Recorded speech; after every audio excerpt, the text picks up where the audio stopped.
For the next 2 weeks, I'll be living in Colombia and surviving only off the local food. I will try exotic fruits, homemade meals, drink a lethal amount of coffee, and put cheese on absolutely everything. The first step was to fly across Australia, then across the Pacific Ocean to Chile, and then another 6 hours up to the top of the continent to Colombia.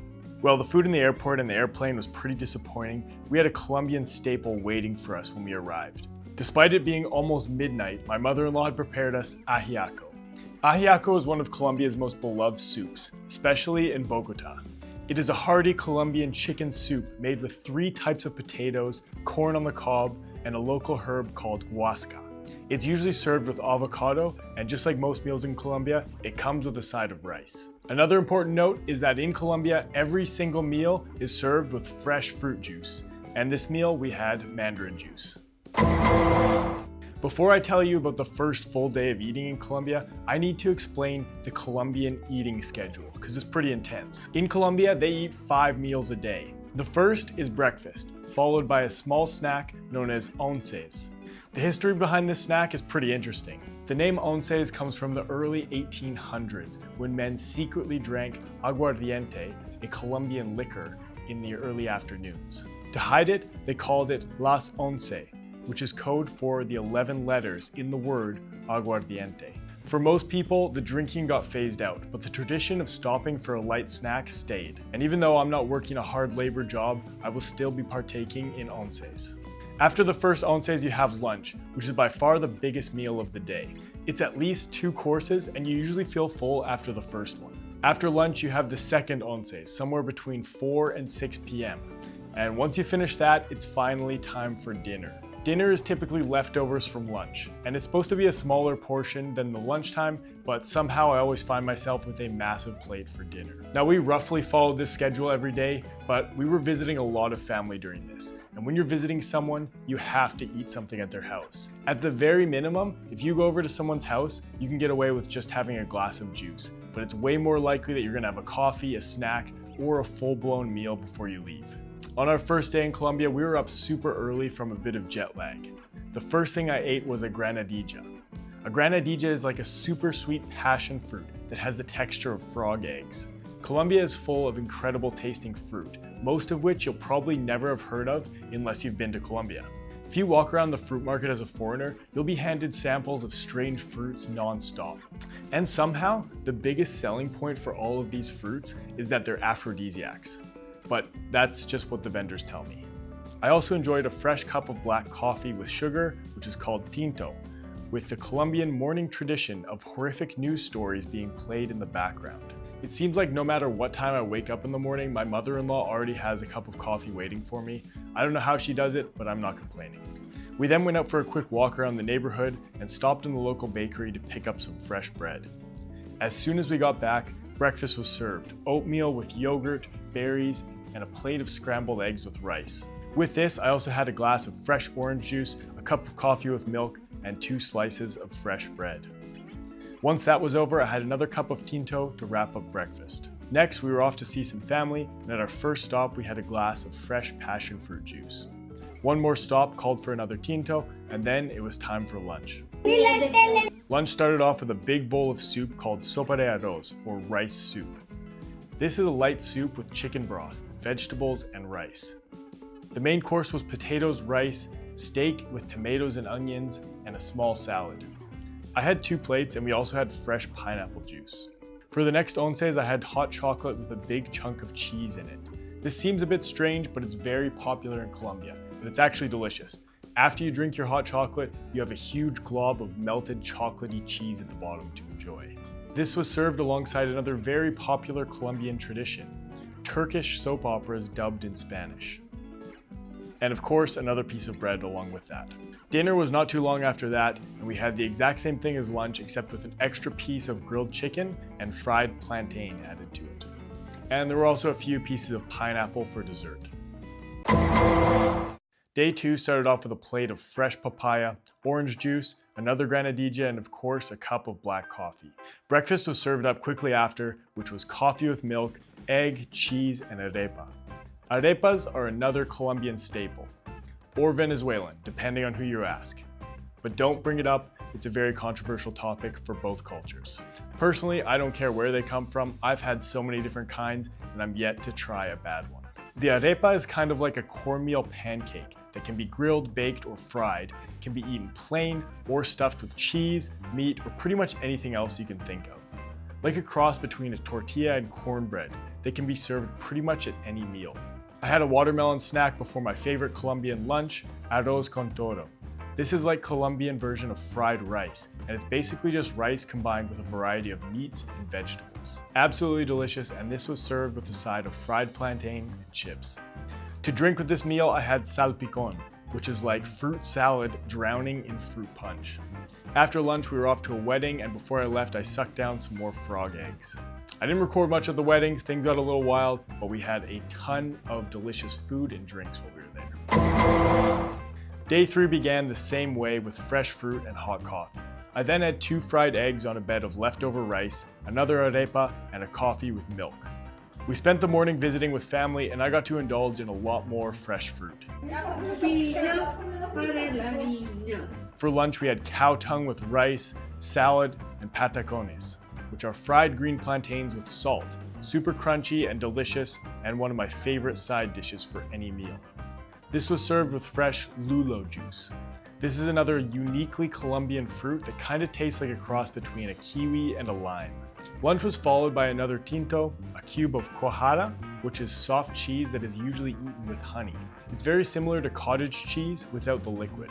Dinner was leftover lunch, and it was followed by a cup of hot porridge. We were heading out for a workout this morning, so I smashed down a ton of fruit before we left. At the gym, I had a cup of coffee with panela before my workout. Panela is just unrefined cane sugar, but it has a much nicer taste than regular old table sugar. After the workout, we were back home for a late breakfast. Mandarin juice, scrambled eggs, fresh baguette, and a hot chocolate. My nephew had the day off from school, so we went to the park to play some basketball and eat an apple. Back at home, we enjoyed some well-deserved pineapple, and then we sat down for lunch. Piña y piña. This lunch was steak with onions and tomatoes, lentils, rice, and potatoes, served with fresh guava juice. After lunch, I drank a protein shake and then ate some strawberries and banana with fresh cream. A few hours later, I had a coffee with cheese and arepa before having another huge plate for dinner, which was leftovers from lunch. My morning routine was now set. Light snack with fruit and coffee, workout, and another coffee. After this workout, I went to the grocery store and picked up a post-workout shake, and then stopped by to see some family and got served a banana juice in milk. Every juice in Colombia has the option of being served in water or milk, and obviously banana is way better in milk. On the way home, I stopped at the park and then at another grocery store for an electrolyte drink and a classic Colombian snack of bocadillo and queso. Bocadillo y queso. It's guava fruit leather with cheese. Great post-workout snack. And it's 50-cent Gatorade. Despite being gone all morning, when I got home, I was still required to eat breakfast. There's really no option of skipping a meal in Colombia. This late breakfast was the classic caldo, which is basically bone broth soup with potatoes and meat. It's another Colombian staple and one of the most popular breakfasts, especially in the colder regions of the country. And that wasn't it for breakfast either. The second course came right away.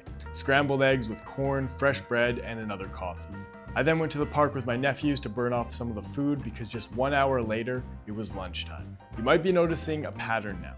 Most Colombian lunches involve a meat, a salad, and 2 to 3 carb sources. Between potatoes, rice, plantains, pasta, cassava, or bread. Every lunch or dinner plate has a minimum of 2 of these. This meal was served with one of the most popular items in all of Colombia, papa salada, which literally translates to potato with salt. And that's exactly what it is, a boiled potato with salt, and Colombians absolutely love this. Potatoes are a massive part of the Colombian culture and cuisine. Potatoes have been farmed in the culture for thousands of years, and there are over 3,000 different types of potatoes recognized in the country. There are many small towns all over the country whose entire economy is run completely off of potato farming. And there are so many different ways to prepare them that you could dedicate your entire life to trying to taste them all. I had a few more glasses of juice, and then we took a drive to the mall. The traffic in Bogota is absolutely insane, and everything you see on the road is only 50% of the cars out there. Bogota has a system called Pico y Placa, where you can only drive your car every other day, depending on if your license plate ends with an even number or an odd number. Luckily on this day, things were extremely calm. But there are so many times when I check the distance on Google Maps, and to go just 4 kilometers, it says it's about a 20-minute drive. And there's many times I've contemplated just running to my destination instead of getting a car.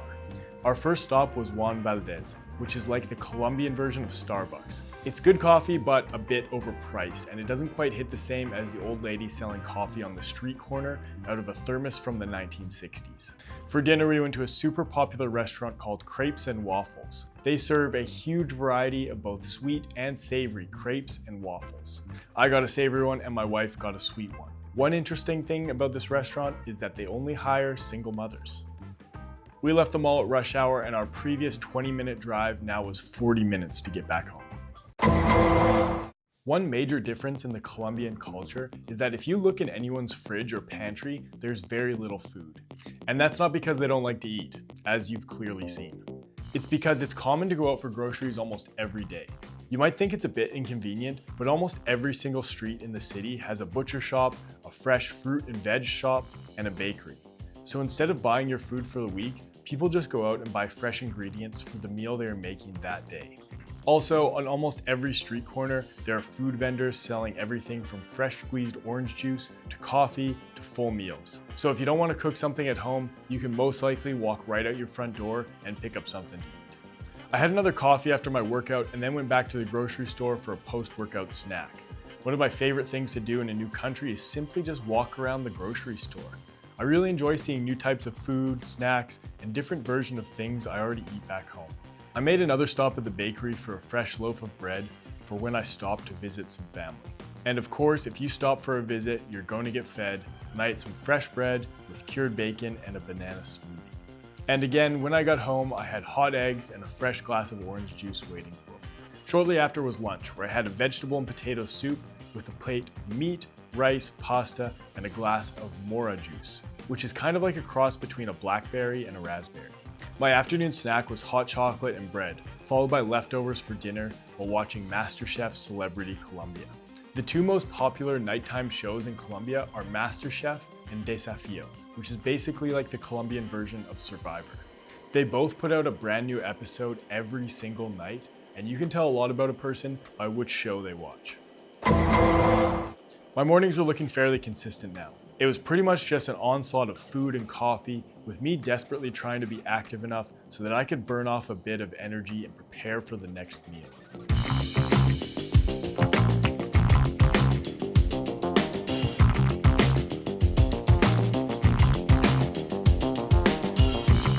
After a quick run in the park, I got chatting with this guy who told me his whole life story and insisted that Chile was the best place to find a loyal wife.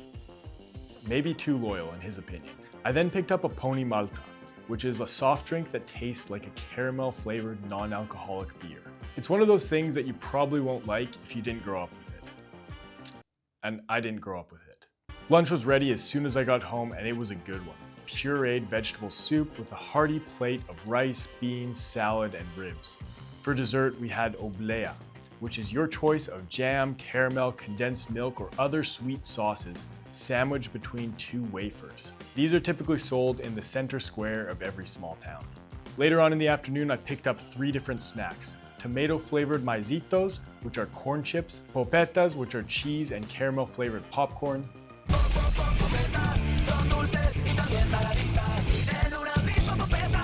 and a bonjour, which is yogurt with cereal sprinkled on top. This was an extremely bad choice because right away I was given another afternoon snack of hot chocolate, cheese, and buñuelos, which is pretty much just spherical donuts.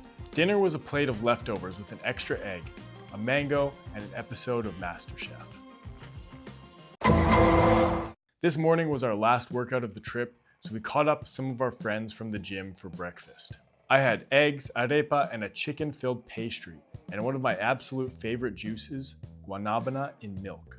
In English, this fruit is called soursop.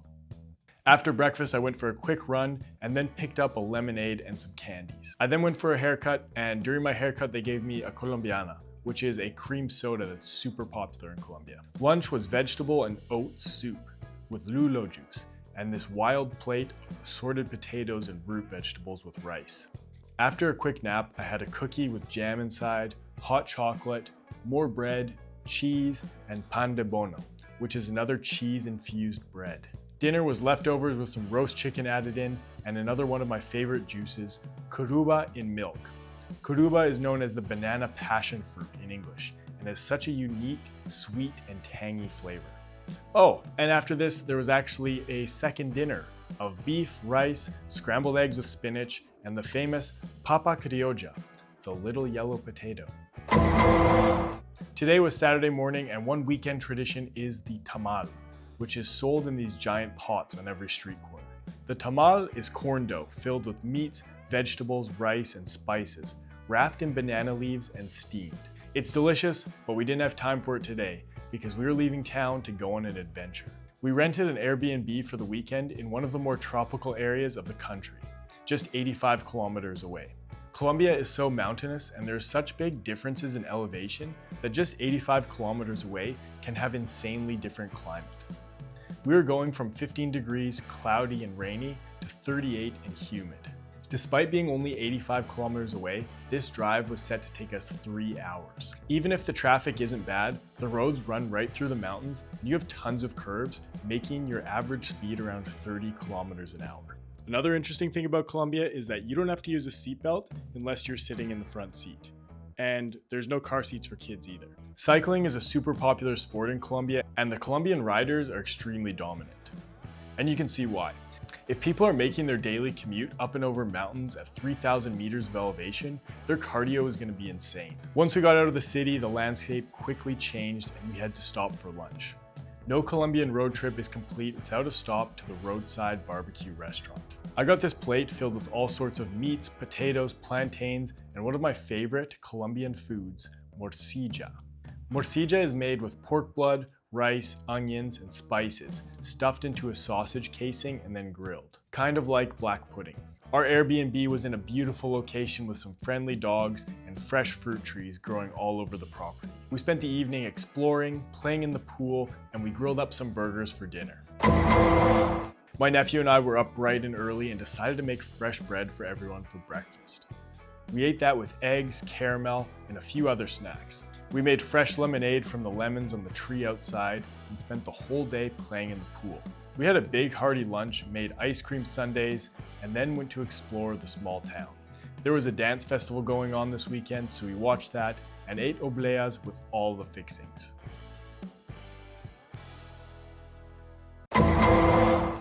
I was up early and managed to get a fresh coconut down from a tree. I spent the morning wrestling with it and then enjoyed the sweet fruits of my labor.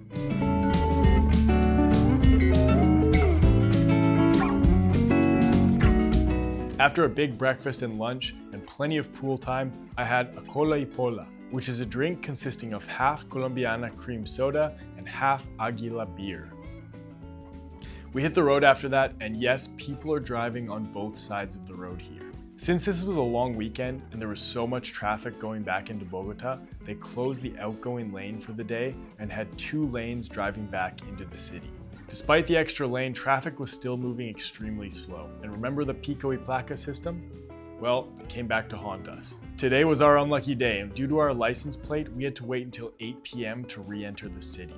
So we stopped in a small town for a snack and to kill some time. I ordered this giant patacon, which is a plantain that is rolled out super thin and fried. It's served with salsa and guacamole. I also had some hydration to make the drive a little bit smoother. It ended up taking us over 5 hours to get back in the city, and when we got home, we went straight to bed. This was our final day, and I started it off with an interesting dish known as mazamorra. It's white corn cooked in milk with sugar and cinnamon. Basically porridge, but with corn.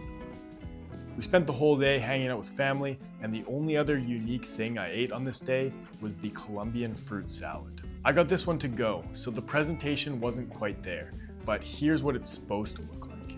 It's fruit salad with ice cream, chocolate sauce, caramel, condensed milk, and cheese. Yes, Colombians will put cheese on basically anything.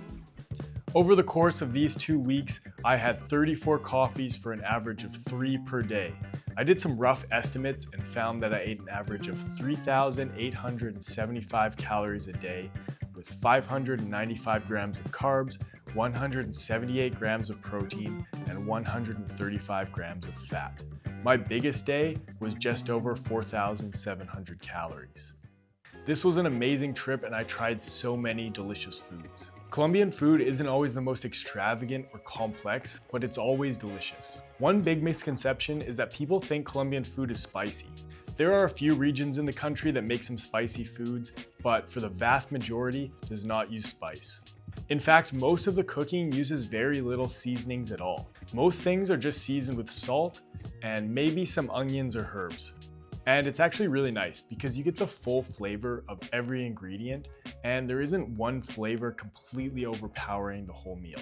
That being said, they do go completely overboard on some food items such as fruit salad where they try and cram in every flavor and sauce under the sun. I tried a ton of local dishes, but honestly, I barely scratched the surface. There are so many unique food items in Colombia that it would take a lifetime to try them all. If you take a road trip, you'll find that every region is famous for a few different dishes. And every small town in each region has their own spin on each one of those dishes. It makes traveling the country so much fun because every single community truly has their own unique culture. And that culture doesn't get exported, but it does get reflected in their amazing foods. I've got a few other Colombian adventures on my channel, so have a look at those if you need some more Colombian action. And if you're a Spanish speaker, I also have a full video I made completely in Spanish. If you're Colombian, let me know what foods I need to try and what areas I need to visit on my next trip. Thanks for watching.